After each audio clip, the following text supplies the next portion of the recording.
all I can think about was just playing soccer all day. It's not the same as South America. I almost died in a plane crash. We gave everything for the kids. It's about a relationship with God. I want everybody to play and I want everybody to get involved when we have the ball because they were paying more money.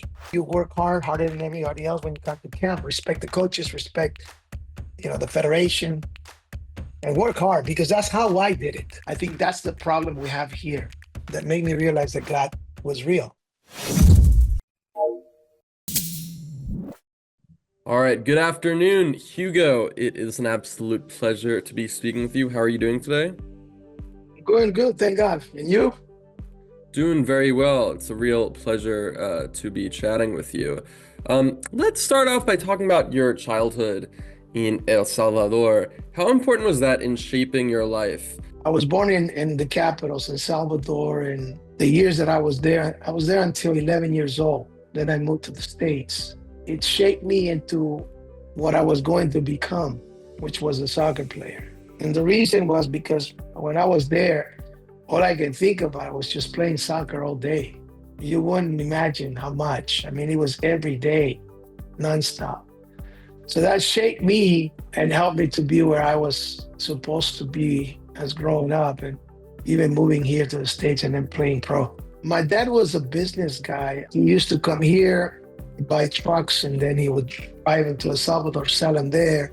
That was his business. But after a couple of years, he thought that for us as a family, it was better to move here because financially, I think he felt that we were going to be better. And also there were some things starting in El Salvador, political things. As you know, we had a war for about 10, 12 years there. We kind of avoided that. We got out 6 years before the war started. Yeah, for sure. And, leaving El Salvador for the USA, I'd imagine that's a really big change, but especially when you're just 11 years old, the toughest things to get used to going from El Salvador to the US. I think, we moved to LA. At first, it was difficult. The school, my friends didn't have the same schedule as when I moved, playing soccer every day or a whole day. I had to adjust to the school, different culture, But at the end, there was a place where I moved, place where kids would come after school. It was called the Red Shield. So after school, I would go there. They had a soccer field. That was my first experience in the U.S. getting back into soccer.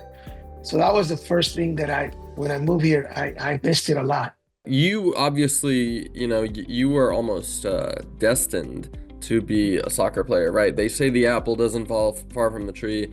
That's been the case with you, following in the footsteps of your grandfather and father, both professional footballers. How important were they in developing you as a soccer player? I think the most important thing was that they allowed me to, when I was young, there was no restrictions in that sense. I would have to say that the support would have been at the young age, just giving me freedom. I was playing with kids who were 15 years old when I was 8. So that shaped me. Basically, it speed up my development. You got to remember, in those days, there was no academies or anything that somebody would teach you to play soccer. You play soccer on the street and you learn there.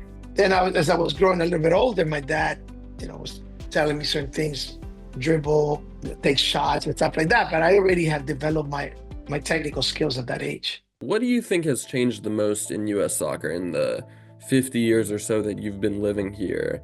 I think the infrastructure. The North American Soccer League started in the 60s, late 60s. For me, the NASL was, at that time, when it came to the U.S., was one of the top leagues in the world.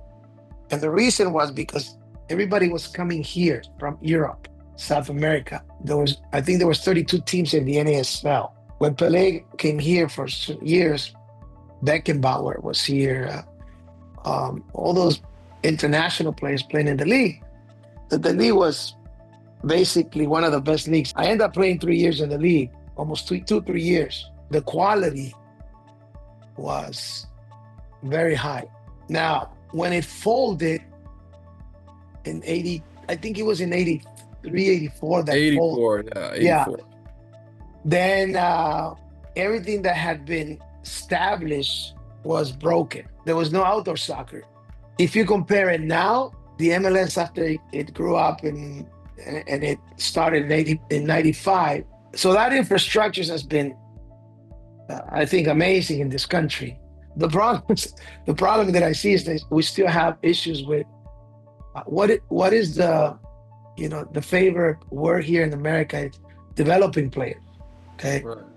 I think we stuck right now. We're still behind countries in Europe or South America in developing the right players. When I'm talking to the right players, I'm talking about players that are at this time, because remember, it's different now. Kids don't play on the streets anymore. So that infrastructure, going back to your word, I think has been the biggest thing. A few weeks ago, I was speaking with Hercules Gomez, and he was mentioning something about how, like, he still feels like the American player lacks resilience. They go to Mexico or a different league, and suddenly they realize that these people are fighting to put food on their families' plates. Do you feel like somehow, some way, the average American soccer player is perhaps lacking in that mental strength? Look, it all depends where they're coming from. I can tell you, I've experienced through the years here with the young players. There's players that are coming from families who culture is soccer. And I've experienced also families that kids are coming from that are not cultural soccer. I personally don't think that that's the case. For me, one of the biggest issues is the environment where they're at. After the environment is where they end up playing, which clubs, in what city, in what state. And then the biggest one is who's coaching them. Okay. Because that for me, I think is like a big issue, instead of just kids saying, well, I don't have anything on the table. I have to try and make it as a professional soccer. Because here in America, you got to understand, it's not the same as South America. Right. South America, kids dream of becoming soccer players. Right? Because if they go to university and they get their education, they're not going to make too much money. Okay, it's going to be difficult. Here is different. You go to college, you get a degree. Depending what degree you get, there's an opportunity for you to live a comfortable life, to a sense. You might not become a millionaire, but at least you have something to fall. If you have talent, the issue is where you're going to land and who's going to help you to become better in the talent that you have to be an elite professional player. What was it like playing in the, shall we say, the Wild West of American soccer? Was it, tough to make a living and feel like you were having success? No, I don't think I had those issues. Because I signed my first contract at 17 and a half with the 15 with the LA Aztecs, the NASL.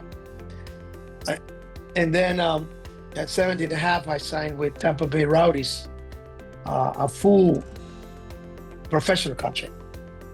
And then from there, I went to San Diego Sockers, okay? And when the NSL folded, I didn't have any issues finding a job. The Sockers became the best team in the MISL for 6-7 years, straight. I always wanted to see how good I was at the international level. So in '88, I think that was my final year in the MISL, and I didn't want to play anymore. So I told the Sockers, I'm quitting. I don't want to play here. I want to go to Europe and test to see if I could make it.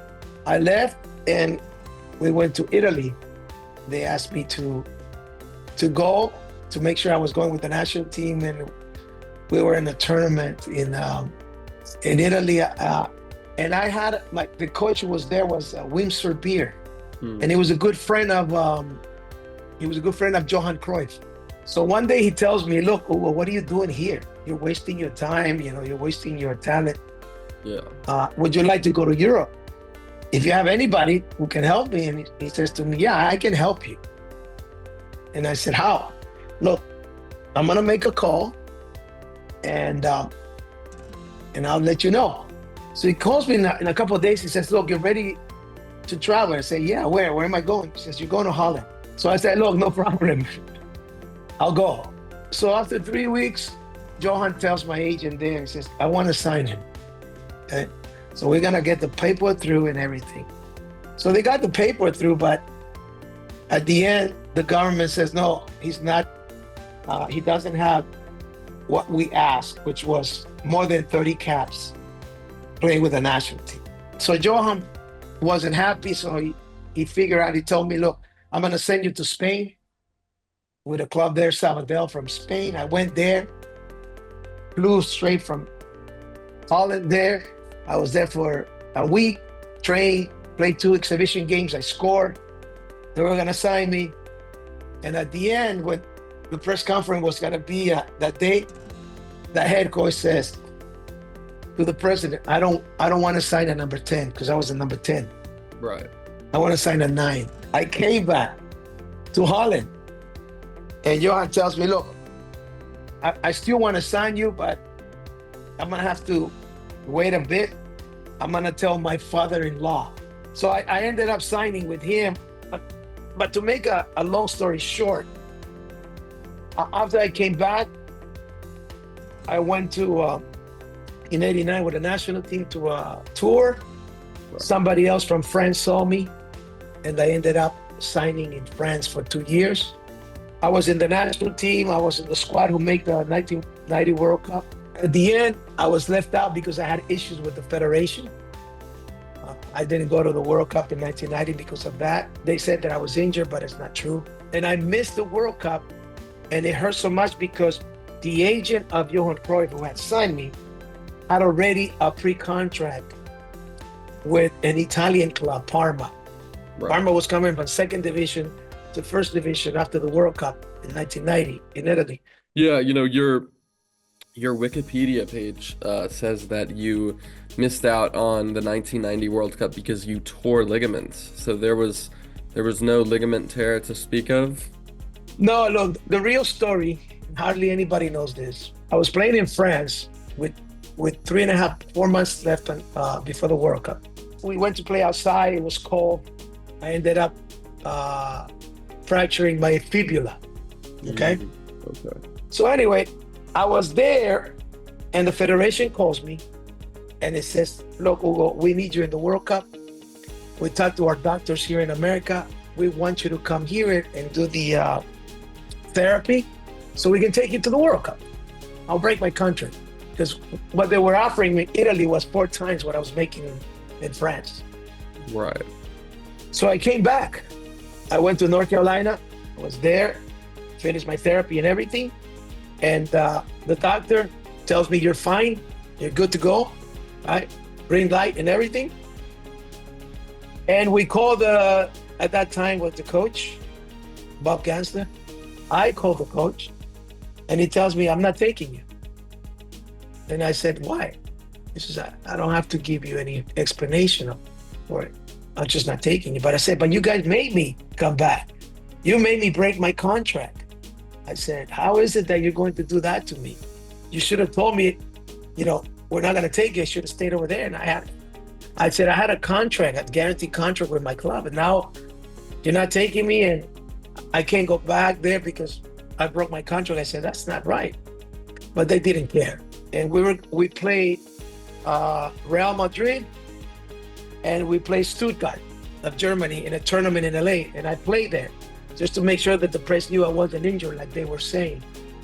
And I played there, I did well, but even like that, they didn't take me because I had issues with the federation. I would have to say that was the biggest disappointment in my career when I went through that. I'm curious, did you ever, was there ever a split decision in your mind as to whether you should represent the USA or El Salvador? Did that, controversy in 1990 and did that make you wonder, did I make the wrong decision or what? No, no, because you have to understand, the federation is an entity, um, and you make changes. There's changes every time, and depending on the people who's running it, it's how it goes. Um, so it was never an issue. It's just that certain people that have come through the years in the federation, I just felt that, um, you know, they did things that I don't think was right. But as an entity, no, never. Because certain opportunities that I had in my career was because of the national team. And, you described yourself as a 10. What do you think your main attributes were that took you to the top? I think I was, I could dribble, okay? I could create, I could read the game. I took that to my career, and some coaches sometimes they would tell me, I don't dribble, this is. To be honest, I never listened to them. Um, and as you grow, you start learning certain things, where to dribble and all that. But I would say creativity, technique, dribbling were my strong things as a player. The World Cup is going to return to the US next year, and of course, 2 years after that, the Olympics will return to LA. You actually had the chance to be a part of both of those tournaments. Starting off with the Olympics, obviously the World Cup is the biggest tournament in sport, but there's something about the Olympics being around all of these people, all these athletes of different countries, of different sports, and that just makes you feel special. I'll be honest, I've spoken to quite a few players who've played in the World Cup. I don't think I've ever spoken to someone who has played in the Summer Olympics. What was that like, being able to compete amongst the best in Los Angeles? I think it's a little bit different than the World Cup.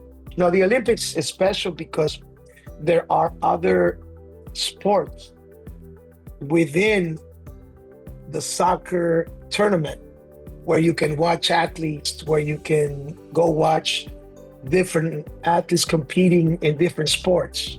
So that's unique. And the spirit of the Olympics is different also. So I think being in both, I was lucky enough to participate in both. I wouldn't compare them because they're different. When you talk to athletes, most of them will tell you that they want to play one day in the Olympics also. It's one of the greatest experiences that you can have. Because again, you meet other athletes from different sports. You're not just competing for a month like the World Cup is in one sport. But this is a great experience. And I think, again, thank God I was lucky to be able to play both of them. Yeah, 100%. That is an incredible achievement. And a few years after that, 1 year actually after missing out on the 1990 World Cup, you were able to win the Gold Cup and be named the U.S. Soccer Athlete of the Year. What was it like being able to redeem yourself, get back into the good graces of the United States and win a trophy with the United States? How special was that after all the heartbreak of 1990 and, being denied moves to Ajax and Parma? Do you feel like that was the moment where you felt like this has all been worth it?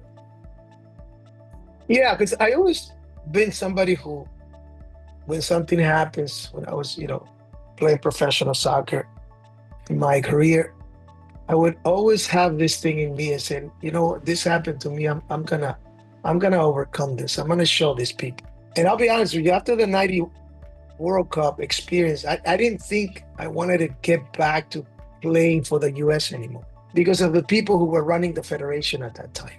But then something changed. Bora Milutinovic came, okay? They hired him, and I met him when I was 14 years old. He wanted to take me to Mexico, and I didn't go because he was the coach of Unam Pumas. So when he was hired, I was living in Sweden, right? Playing in Sweden at that time. And he calls me and he tells me, look, I've been hired as a national team coach. I know what happened to you. He said, but there's new people now in the federation. We have a new vision. We want to do this and that. And I want you to be part of this because I think you're one of the most important players right now. So he convinced me to come back. And that's why I came back to play again for the national team. When I came back, I said, look, I said, I want to come back and I want to be the best player in the national team again. And I ended up winning they had this Honda Player of the Year award that they would give to the best player in the United States. And then from the federation also, I became the best player that year. And then we won the first Gold Cup, which was a big step to what it is now, the national team at the international level. And of course, 4 years after missing out on the biggest tournament in sport, you were able to not only compete in the World Cup, but do so in your home country of the USA. That must have been an incredible feeling, especially considering the fact that it was really your last chance to do so. How important was that to be able to compete in the World Cup? Look, it was important because when I was a kid, I was 7 years old when I first watched my first World Cup, 1970. And watching the 1970 World Cup, I remember watching the final, Italy against Brazil. And I said to myself, one day I'm going to play in the World Cup. That was my dream, playing the World Cup. So when I got to do it, I was satisfied. Like it was a fulfillment that I had to do. I was only 30 years old when I went to the World Cup in '94. I could have easily, knowing myself and saying in good shape, I could have made the '98 World Cup. Okay, but I decided not to do it anymore. I decided not to play. So my last game with the national team was in Wembley against England. That was November 1994. Then after that, I said I'm not going to play with the national team anymore. So I left. Can you corroborate that? Was that your experience? Was the USA men's national team more like a club side than a national team, or not really? Well, remember when Bora took the team, there was no professional outdoor league. So what they did was the federation signed a deal in Mission Viejo, California, to have the headquarters of the national team there. And because there was no league, they ended up making a list of players that would come and live there and train there and then travel all over the world 3 years before the World Cup. I was part of that when I came back the first year, and we won the Gold Cup. And then after that, we went to play the Confederate tournament, which was the 7 nations from the whole world that have won their right to represent every continent. That program was good in the sense that I don't think you can do it now because at that time, again, there was no league. There were some players playing in Europe, which Bora brought because of the environment that they were competing in. Right. But I would have to say that we played about 50 or 55 games internationally from 91 to 94 before the World Cup with that group. Roy Wegerty was playing in England. Dooley was playing in Germany. Yeah. Ernie Stewart was playing in the Dutch league. Right. I had played outside also in Saudi Arabia. But I can tell you that group, even the ones who didn't make the World Cup that were in that program, were part, I always say this, we're part of the big change in soccer in this country. I think the 94 group would always be special, like the 90 group, okay?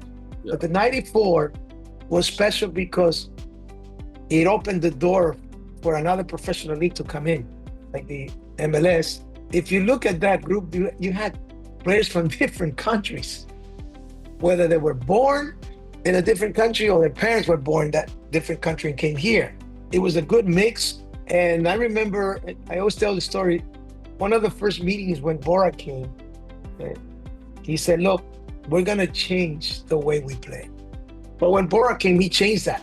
We wanted to play. And I can tell you it was true because we competed at some of the best clubs and national teams in the world for 3 years.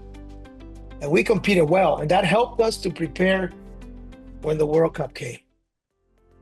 You feel like you were a trailblazer telling future soccer players watching that tournament that playing abroad is possible, playing in the World Cup is possible? Yes, it is. But it is up to the individual player, individual person, to have that desire to do it. I mean, look, you have players now here in this country. You have players also, the 99 group, the 98 group. If you look at that group, they started playing soccer here in this country, but they ended up going to Europe when they were young. Right.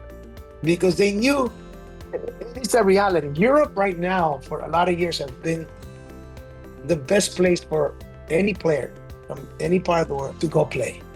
There's no other leagues in the world that are more competitive than some of the top 5 in Europe.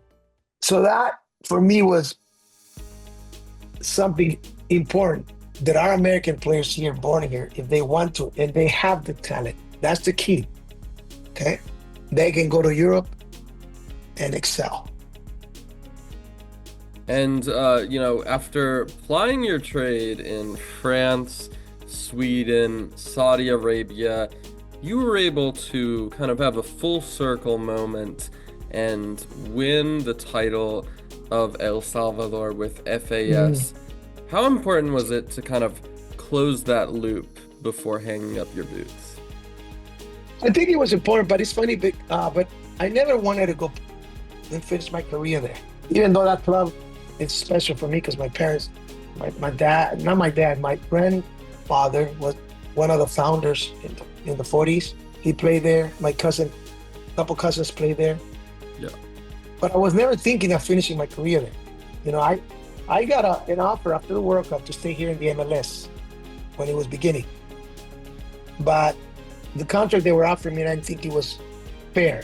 So I said, no, I'm not going to play in the MLS for that. But at that time, I had become a Christian also, and I had a desire to go back and, share the word of God in my country. And I went there, and at the same time, somebody called me and says, look, would you like to play for us, It's so funny because at the end, I was going there because of my Christianity belief. So the owner of the club tells me, how much you want to make? And I said, look, pay me whatever you want. I'm going there for this cause, but I can play there, pay me whatever you want. And that's why I left. Right. and I ended up playing 2 years there, and we won the championship 2 straight years, which was, again, my grandfather, his dream was probably to see me play there before he died. And he was able to see that. What exactly triggered you to become so religious at such an advanced state in your career? Look, I was never a religious person. We come from a Catholic background, and it was hard for me. But I kept saying to myself, I don't care what people do or say and how they look at me, and I'm gonna do what I'm best at doing. And that was overcoming things, And I thank God because I had the skills to play football, different than a lot of people, but that motivated me. But I was never a religious person. Right. I visited different religions, I studied different religions, but at the end, I never thought that I needed God, okay, because of who I was. But everything changed from the time that I failed not to go to the World Cup in 1990. And then after that, something happened to me personally. I almost died in a plane crash when we were coming with the national team from Turkey. And that kind of questioned myself, what happens if I die? People would tell me certain things and this and that. So one day, to make a long story short, I said to God, look, if you exist, then show me if you're real, right? And I had I would say an outside experience of this world that real that made me realize that God was real, and that's what changed my life. So it's not about religion, to be honest with you. It's about a relationship with God, and that's what changed my life. And can you shed light on that plane crash? I mean, this is the first time hearing of it. When was it? What exactly went wrong with the plane? Were there any serious injuries? And yeah, how No, can you kind of we were coming from. I remember. I think it was Turkey. yeah. We're coming in. We're gonna land in LA, and I think another plane was crossing on the path. So the pilot just made a move.